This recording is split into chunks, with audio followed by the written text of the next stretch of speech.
Hi, this is Joy Robertson. As many of you know, I love food. I love finding new restaurants. I love trying new dishes. And most of all, I love talking to the many great restaurateurs and entrepreneurs we have here in the Ozarks and beyond. I love hearing their stories, and that's what this podcast is all about, learning more about them and their journey. So join me as we savor the Ozarks. Okay, I know a lot of you have seen the beautiful London Calling food truck around town and the double-decker bus around town. I'm going to have a really interesting conversation with how that got started with Neil Gomme and Carrie Mitchell. You are co-owners of London Calling.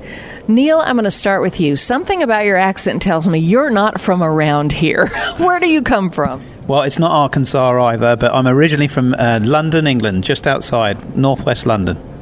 Okay, and we can tell by the food coming from your food truck that this is a uniquely UK set of dishes that have gone over really, really well here. Who do I start with here? How did this whole idea of the food truck get started? Because you're both neck deep in this deal, and this is a way more interesting backstory. Carrie, do you want to tell me kind of how this whole thing unfolded? Sure. So Neil is married to my sister, and he back in 2006 he was dating my sister, and so we went over to England to check him out, make sure he was good enough for my sister, right? No, I'm kidding. He's great. We had met him before, but my husband and I went to England, and we were traveling from England to France, and we got into the train station, and we saw a pasty for the first time in my entire life. I saw the most beautiful, glowing hand pie, and I just thought, this is something that I can do. And in fact, my husband said it, you could do this. I'm like, yes, I could do this. So, and I had been looking for something, and then Neil and I, he and I are both we wanted to start our own businesses. And so we started working together over Skype, and we started coming up with the business concepts, and we partnered. And then when he moved over to America with my sister, we started on Glenstone with the double-decker bus and the food trailer, and much to our pure happiness and surprise, everyone accepted the pasty with great enthusiasm, and still have. So we've been super blessed by the community here. So. Well, everybody loves that. And you come by this naturally. When you tasted that pasty at first, you have a hospitality background. Food, hotels, all of the hospitality. So that's really what made you think, I can do this. It's not like you just were a casual tourist who said, I really like this. You knew what you were doing. Was it you that approached Neil about this? I did. Actually, when he came to visit my sister in America, I had started working on the pasty at home, rendering fat into lard, and just there wasn't a whole lot online to learn about pasties back then, but there were a few things. So I was learning how to crimp the pasty, which is a whole nother skill set that we don't have in America. So I had to learn how to crimp the pasty and how much to put in and how you layer it and how to make it a traditional Cornish pasty. And then when Neil came to visit, I brought them over to him and to see. I said, "Is this the right crimp? Does this taste like home?" and all that kind of stuff. And during that time, we decided we would partner together and use his sales background and my food background and bring the pasty to the Ozarks. And Neil, you met Amy, your sister, Carrie's sister, at a camp in Maine. You both worked at a camp, and sparks flew, and you worked for Coca-Cola for several years. So you had a marketing background through that, correct? Yes, I worked for Coke for 15 years and very fortunate to have a little sabbatical in between, and that's where I came over to America to coach a sport, and that's where I met my wife in a summer camp, and then after backwards and forwards and everything, we got married. She moved to England with me for 6 years, and in that time we visited Europe and went travelling and saw lots of things, and But yeah, spent 15 years with Coca-Cola and built up a big sales and marketing background. Learned lots. The training that they had was phenomenal. Very good company to work for. So I was heavily invested in. So I had a lot of knowledge on that side of it. So with Kerry's background in food and her skills and talents, and then what hopefully I could bring to the table with letting everybody know about the food and getting everybody to come and try it and building something that's really unique and a landmark and everything, that would be something that I could help promote what we were building, and the two together would be a great business. And Kerry fortunately had a background in business over here. She had a family business that she helped run as well. So we had some good skills to hopefully make something really special. So you and Amy had been in the UK for several years, but there's this pesky sister-in-law over here that wants to open this business, right? So was it a tough sell to get you to say, I'm going to pick up and move across the pond to Springfield, Missouri? Great question. So absolutely not. When Kerry said it, I was like, absolutely. So whenever I holidayed in the southwest of England, pasties are everywhere. It's very popular in that side because of the mines. So the pasty is originally a miner's food, and all the mines were in that southwest corner of England. So very popular, and I loved them. Absolutely loved them. In fact, when I lived in London, I would go into London on the tube. There are multiple, like almost at every tube station, there is a pasty company, a little kiosk that you can buy pasties from. So it's very much a fast food. It's hearty, it fills you up, and so it's perfect for on the go kind of food, which is where you find it in train stations. So when Kerry, actually that's where she tried it, and that's where I grew up eating them in and out of London, and she said to me, we could do this business where we sat. And I visited Springfield when I came to see my wife Amy, and the reaction that I got, being a foreigner with a British accent, was unbelievable. There weren't many Brits in this town, so whenever I would speak to anybody in Subway or in any of the restaurants or at Bass Pro or anywhere, people would just look at me like I was from another planet. And I was like, well, this would be fun to create something that nobody's ever had before.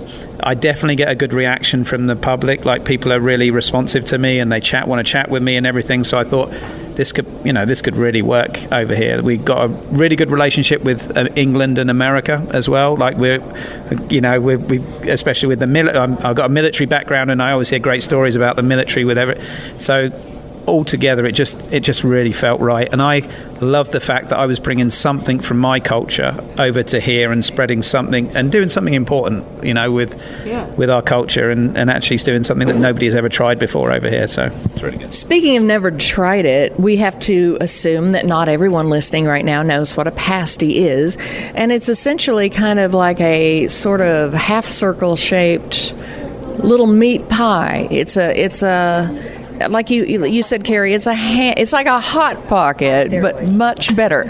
What did you say? It's like a Hot Pocket on steroids. So you are the brains behind the recipe, right? What flavors did you start with? Well, the traditional is the one that you have to master, and it originated in Cornwall, England. We don't call it the Cornish pasty because it's actually protected. The name is protected. It has to be made in Cornwall in a special way with Cornish ingredients. So we just call it the traditional pasty. But that is steak, usually chuck or skirt, potato, like a waxy potato, rutabaga. And if you don't know what rutabaga is, it's literally a cross between a cabbage and a turnip. So it's a cruciferous vegetable. And then onion and salt and pepper. That's it. And butter. There's butter on the inside. And then the crust itself is a short crust, which in essence is a pie crust. That's what a sturdy pie crust, So it's a handheld pot pie, steak, potato, rutabaga, and onion, salt, pepper, and butter. And it's probably my favorite. Probably yours too, isn't it, Neil? Yeah. Is it? Yeah. That and maybe the chicken tikka masala. I do like that one. Yeah. Oh, I love the chicken tikka masala. But you say that this crust on ours is different to some degree than the ones you would get back home in the UK. What's different about it? Yeah, so in England it's been popularised, so that it's mass produced now. So there's a lot, they churn out a lot of them. A company called Ginsters is a popular one, but even the brands like Cornish Pasty Company. also just make so many of them that they've kind of trimmed down the ingredients a little bit. The crust is a lot thinner, a lot lighter. Ours is a little more gourmet, and so it's a little denser and more hearty, but also you can definitely taste the quality as well in it. The steak, we get a lot more steak in ours, so it really fills you up, and it's a lot of flavour. It tastes just like the ones in England, but you can tell it's a little more quality to it. Well, we're hearty Midwesterners here. We want a good size meal, right? What other flavors you do now? And much to the chagrin of your friends over in the UK, they're not digging this. You dared to do a cheeseburger pasty. God bless you for it. I'm just saying. But your friends were like, "What's that? What are you doing, Neil? Where'd you get that idea?" Hey, we definitely got a lot of flack for that. But it's fantastic. So what we would do is every month we would do a monthly special, and so Kerry would come up with a creative idea, or we'd have the public ask to do certain ones as well. And from those ideas, Kerry went to work at putting together a one, but it wasn't just a normal one. It would have to be gourmet. So part of our name is London Calling Gourmet Pasty Company. So we wanted to be a little step above. So the bacon cheeseburger one, for example, is it's pretty special. It's ground beef, and then smoky bacon, and then Gouda cheese, and then we do a Thousand Island dressing, which we call Britain is an island dressing, but Thousand Island dressing on the side, and it is phenomenal. But it was a monthly special, and we ran it, and people loved it so much that we thought it was a good introduction to somebody who didn't know what a pasty was and was a little nervous about trying something. It was a familiar flavour that they would be like, oh, okay, let's try the bacon cheeseburger one because I know what that should taste like. And then they go on from that to, another flavour. And it's also very good for kids as well. Kids kind of, again, know what that is. So our goal was to really share, our mission for this whole business is to share pasties across the country and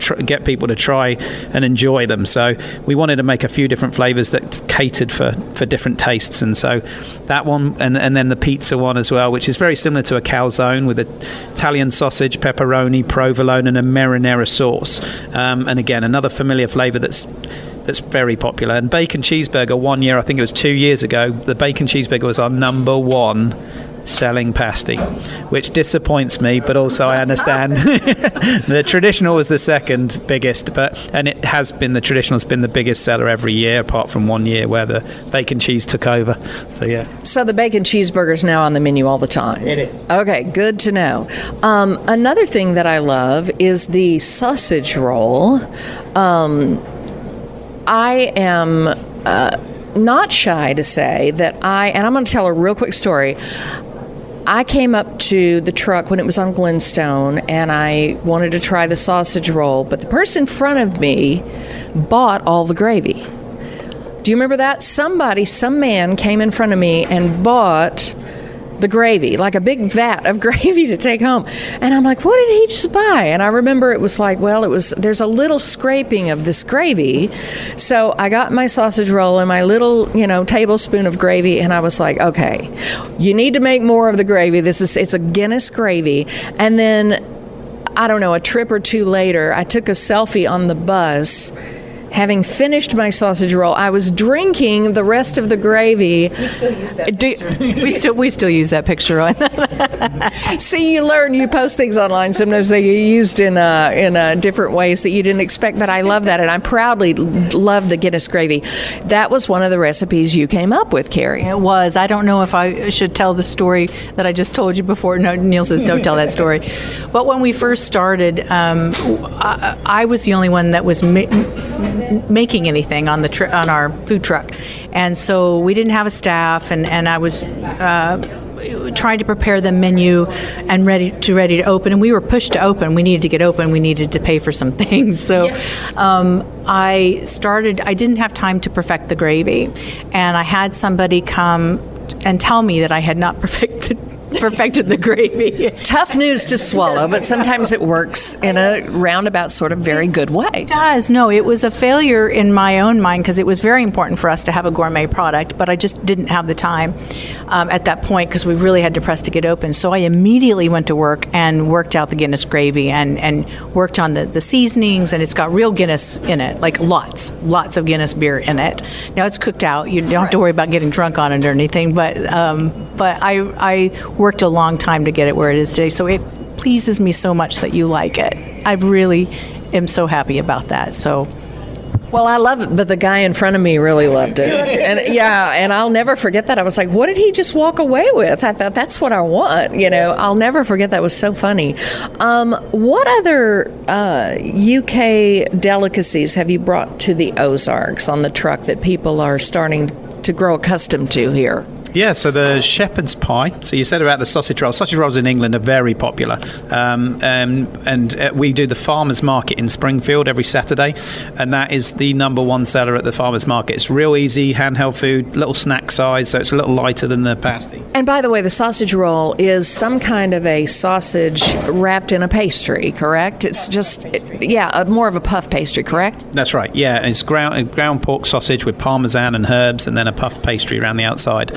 And it's very popular in England for parties. They chop them into little slices and have them at parties, little handheld food and everything. But at the farmers market, you're just walking around with something a little bit lighter, and it's super popular. We also do a shepherd's pie, which I get told off by my English friends because I know it's not legitimately a shepherd's pie. Shepherd's pie is actually made with lamb, so it's actually a cottage pie. So it's ground beef, peas, carrots, mushrooms, a sherry sauce, and then a baked mashed potato on top.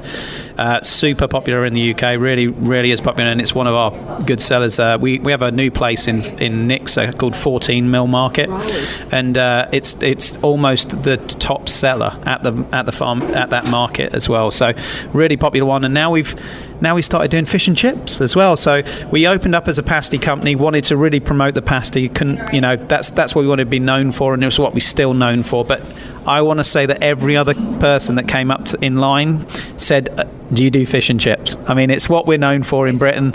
Yeah, that's what they're coming for is the fish and chips. And so it took us a while to break, but we broke and we did now do fish and chips, and it's super popular. And we've actually got a food truck that now goes around town just like the pasty truck with fish and chips on it, and again been very, very popular. So yeah. Is that one of the things you sort of had to come up with as well, the fish and chips and the recipe? For sure. Obviously fish and chips are kind of a simple food, but I wanted it to be gourmet too. I wanted it to be a step above. I didn't want just to have. So we hand batter our fish. We make our own batter. We hand batter it. We have a beer battered fry. So it's a step above, something that you would get. Certainly something you would buy frozen. It's not. It's sure. Right, and pre-battered. So, and we just make them to order for folks, and we do that in our fish and chips truck, which travels outside of Springfield, and then we also do it at 14 Mill Market where we moved in January. So the fish and chips trucks, are there pasties on the truck too, or is it it's strictly the fish and chips? That's what a big deal it is on that one. Yeah, so we have two food trucks. We've got a pasty truck that travels outside of Springfield, and we got a fish and chips truck that travels outside. And so they just rotate around the communities outside of. We also have shrimp that we sell on the fish and chips truck, and we sell our fried pies, which are fried pasties, little mini pasties, and they're a dessert pasty. So we do like lemon curd and vanilla custard and strawberry rhubarb. All of those are really, really English flavors. We have cherry and pumpkin and mince during the holidays. Those mini dessert pasties rotate monthly, so there always is a different flavor. Every 2 months you get a different flavor. So, but they're all based on English flavors. Isn't there another English dessert that you served at the Food Truck Festival downtown one year and won for, as I recall it? I think you might have won Best Dessert. If not, I think the judges were really, really digging the dessert. It could have won People's Choice. I don't really remember, but what was that one? Yeah, that's called the banoffee pie, and it's an Irish dessert, and we sell it in every location. We've done it since we started.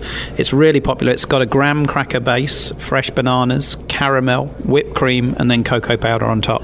And they're individual size, like real, yeah, and they're very, very popular. So we won't change. It's one of the most popular ones that we've done, and we've had other things like sticky toffee pudding and molten lava cake and lemon cake. But the banoffee has just been one of the most, and it's unique. There's not really. Somebody said it tastes like a banana. What's it? Banana Foster. Oh, yeah. So it's similar to that, but no one's had anything quite like it. So that's what we want to do, is bring something different, and that's what that banoffee does. Wow. Well, you've certainly done that, and if I'm not mistaken, you can buy pasties in the stores, correct? Well, you can buy take and bake at any of our locations. So we've not yet gotten them into the grocery stores, but we're working on that. Okay. But you can buy any place that you find London Calling, you can buy them take and bake. So you can cook them at home. Well, it's amazing the work that you do, and I don't know how either of you ever find time to sleep, really, with all of these trucks, but you move the truck around. Like, right now, we're actually down at Price Cutter on South National. It's out in the corner. What are your hours? Where can people find you? So the best place to get us all the time is at 14 Mill Market, which is in Nixa on East Mount Vernon Street, and the only day we're closed is Monday, so we're open Tuesday through Sunday, and the hours are 11 till 8 most of the time, and then Friday, Saturday it's open till 10 at night, and that's got 10 restaurants inside it as well, so there's lots of choice.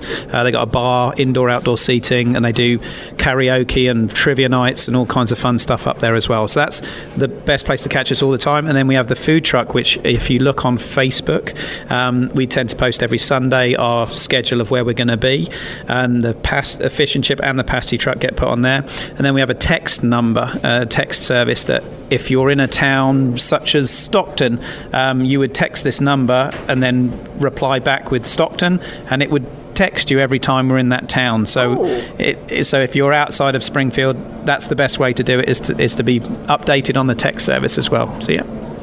Where's that double-decker bus? Where's the bus? Yep. Oh, wait, there it is right there. Okay, I couldn't see as far enough to tell which one that. Where'd you get the bus? So the bus is located at, we have a Price Cutter location as well. So we're at South National, 4228 South National Avenue. And there is, inside that Price Cutter, we have our kitchen where we make everything. So this is our hub. And we do sell them frozen from this location as well. So all the pasties are from here. Don't do hot, just frozen from here. The double-decker bus stays there. And every now and again, we will do an event such as Lent. We did the fish and chips down here. And then we'll bring the food truck to that double decker and then open it up so you can eat on board the bus again. But that is special occasions, so you'd have to follow Facebook and Instagram to kind of find out when we do those special. Gotcha. And the photo was taken on the bus, me drinking the Guinness gravy. But where did you find that bus? How does one go about finding a bus? Busesforsaleonline.com is where we found it. There you go. Okay, well, that made it easy enough. Well, so there's the backstory. So we found it in California, so we had to tow it from California over to here. So I took a flight over, got to see it to make sure that it was legitimate and it was in good working order and everything as well, and that it was all set up ready to be a seating area. And so we towed it all the way from California. It spent longer in America than it did in England. It's a 1962 Bristol Ledecker, and it's fully kitted out inside with restaurant seating, like dining seating. Got music playing in there, air conditioning. So yeah, it's amazing in there. So we will make more use of it in the years to come. Well, I love the work that you do. I love the food that you put out, and so do people in the Ozarks. And so thank you for what you're doing. I mean, this is such an interesting backstory, and I love that you shared it with me. Neil Gomme and Carrie Mitchell, co-owners of London Calling Gourmet Pasty Company. Thanks, you guys. Thank you.